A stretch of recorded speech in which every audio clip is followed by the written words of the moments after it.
Two boats in Port Townsend. One leaves for the Marquesas on Thursday with $31,000 in her. The other cost $190,000 and hasn't been past the breakwater in 2 seasons.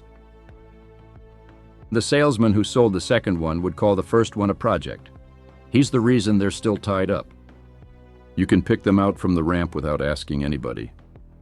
One boat has Jacqueline's run and a wind vane hanging off the transom. The other has a sail cover that hasn't moved since the spring it was delivered. 30 years of saltwater on my hands, a good share of it offshore, and I have watched this same trade happen in every harbor on both coasts. Somebody walks into a boat show with a real dream and a real budget, and a man in a clean polo shirt walks them onto a boat with a swim platform and a walk-in shower and asks them what they want their monthly payment to be. Nobody in that conversation ever says the word rigging. Nobody says sales. Nobody says self-steering. Those are the 3 things that decide whether the boat ever crosses anything, and they are not on the brochure, because they are not what he is selling. He is selling square footage that happens to float. So here is the question nobody at the boat show will answer for you. What is the cheapest, honest way into a real cruising sailboat? Not the cheapest boat. The cheapest, honest way, a boat that goes, a boat that is safe, and a boat that does not lie to you about what is left to spend. I am going to build that boat from the keel up, line by line, in $2026 and give you the number at the bottom. Let's do the math. Start with what the market is actually doing, because it is doing something remarkable and almost nobody is exploiting it. Sound, well-built fiberglass cruising boats from the 1970s and 80s are the cheapest they have ever been in real money. Right now on the buy owner listings, there is an Alberg 30 in New Orleans asking $9,750. A Pearson 34 in Massachusetts at $16,000. An Islander 36 in South Carolina at $20,000. A Tartan 34C in St. Petersburg at $29,900. Now look at the other end of the dock. A new 30-foot production cruiser from one of the big European yards is listed today at $189,950. A new 40 from the same builder doesn't even show a number. The listing says, request a price, which is the oldest trick on the lot, and it works exactly the way he wants it to. Same water, same wind. One of those boats is 20 times the price of the other, and only one of them is measurably better at crossing an ocean, and it isn't the expensive one.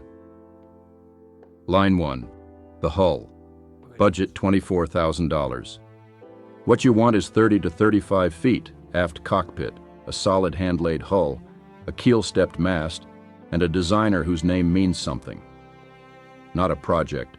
Not a great bones boat with a tarp over the companionway and a bilge full of rainwater. A boat somebody sailed last summer. $24,000 buys that all day long right now, and the reason it does is that boats in this range are being sold by owners in their 80s who are done, not by owners who are upgrading. Their timeline is your leverage. What you are looking for is dull. A boat that has been in the water every season. A cabin sole that isn't spongy at the mast step. Keel bolts you can see, and a bilge you could eat out of. Sails that are shot and cushions that are ugly, those are gifts. Because they come straight off the asking price and you were replacing them anyway.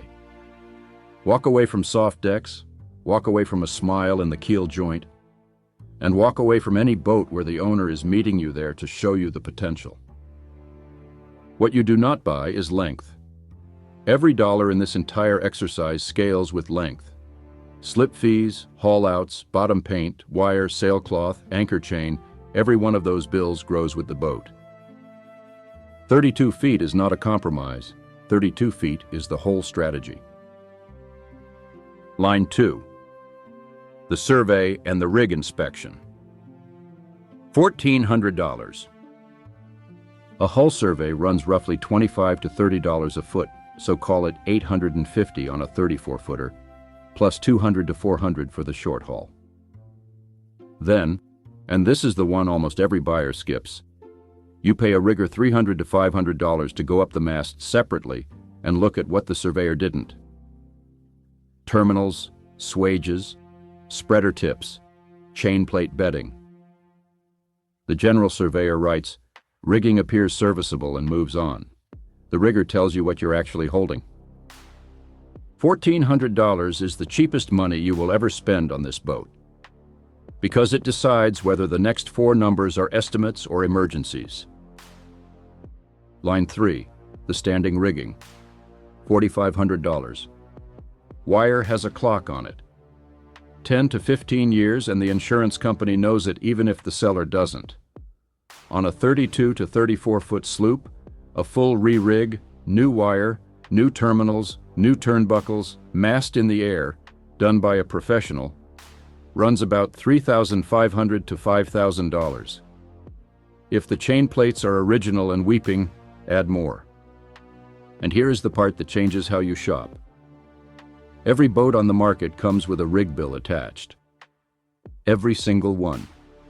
The $40,000 boat with the recent survey has one. The $120,000 Bluewater Classic has one.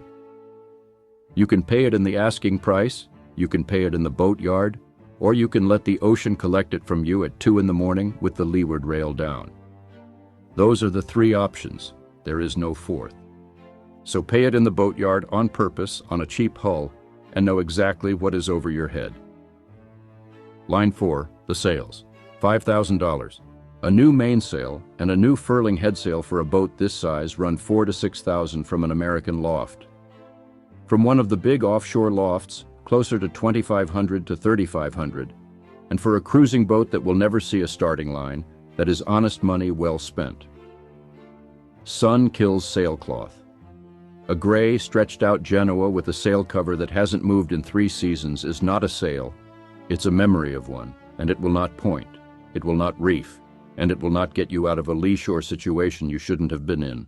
I delivered a boat down the coast years ago with a fella who had spent $11,000 on a chart plotter, a radar, and an autopilot, and was still flying a headsail he'd bought used in the 90s.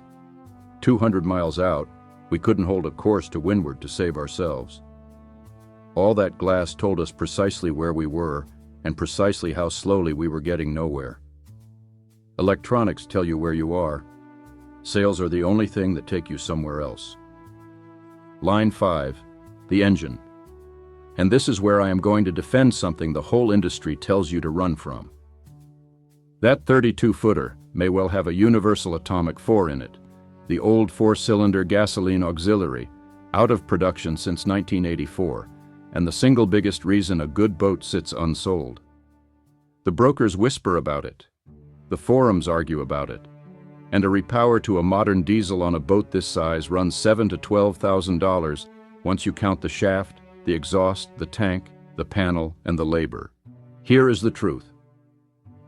A well-maintained atomic 4 is a simple, quiet, torquey little flathead that a competent person can actually fix, with parts still coming out of Moyer Marine in Pennsylvania 40-plus years after the last one was built. On a sailboat, you are not motoring across the Pacific. You are motoring out of the marina and back in. A rebuilt long block runs about $4,000 to $5,000 installed sensibly, and bringing the fuel system up to modern standard, marine hose, sealed tank, proper blower, costs $1,500 to $4,000. That is real money, and it is half of a repower. The honest caveat, because I am not going to sell you anything either, gasoline in a bilge demands discipline and a working blower every single time, and some insurance carriers have gotten cold about it. Ask before you buy, not after. But if the compression is good and the boat is right, an atomic 4 is a 5-figure discount on a hull, not a defect. Take the discount. Put it in the rig. Call the engine $4,000. If this is the kind of arithmetic the man in the polo shirt is never going to do in front of you, do me a favor. Tap that like button, then hit subscribe. I put a couple of these out every week, and there's always another boat coming. Line 6, self-steering. $4,800. This is the one that separates a coastal boat from a cruising boat, and almost nobody budgets for it.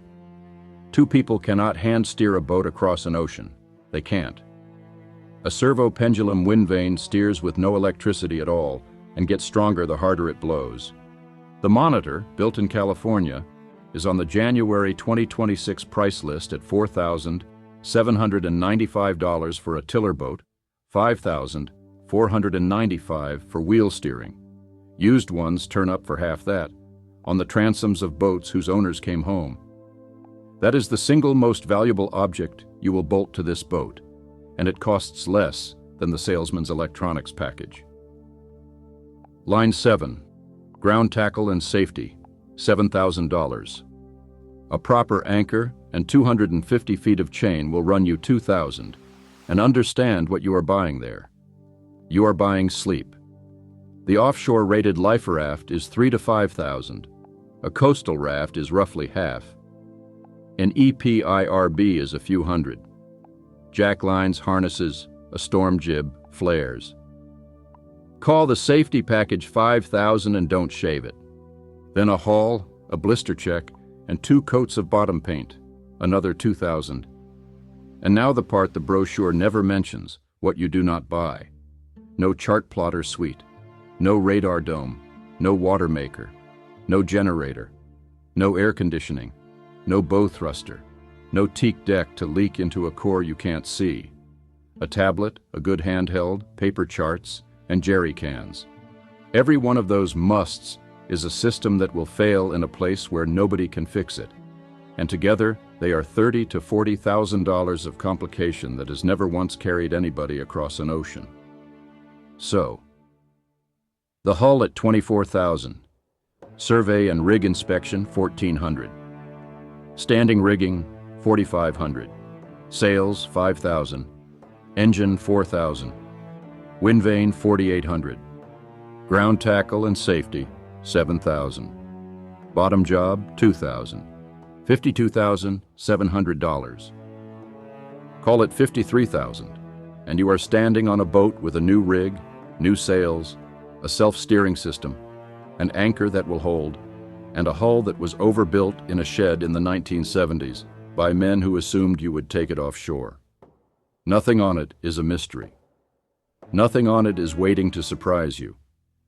It is a quarter the price of the new 30-footer at the end of the dock, and unlike that boat, it is finished. What would I do with my own money? I'd buy the plainest boat on the list. I'd take a Carl Alberg design, the same pen behind the Cape Doris we've talked about before, long overhangs, narrow beam, an encapsulated keel with nothing to leak or fall off. I'd pay $20,000 for a tired but honest one, and I'd hand the other $33,000 to a rigger, a sailmaker, and a wind vane company. In that order. Not to a chandlery.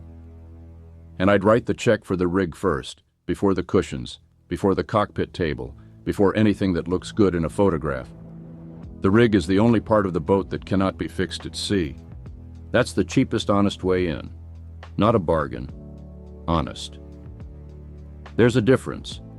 And the difference is that you know every number before you leave the dock instead of discovering them one at a time in a boatyard 2,000 miles from home.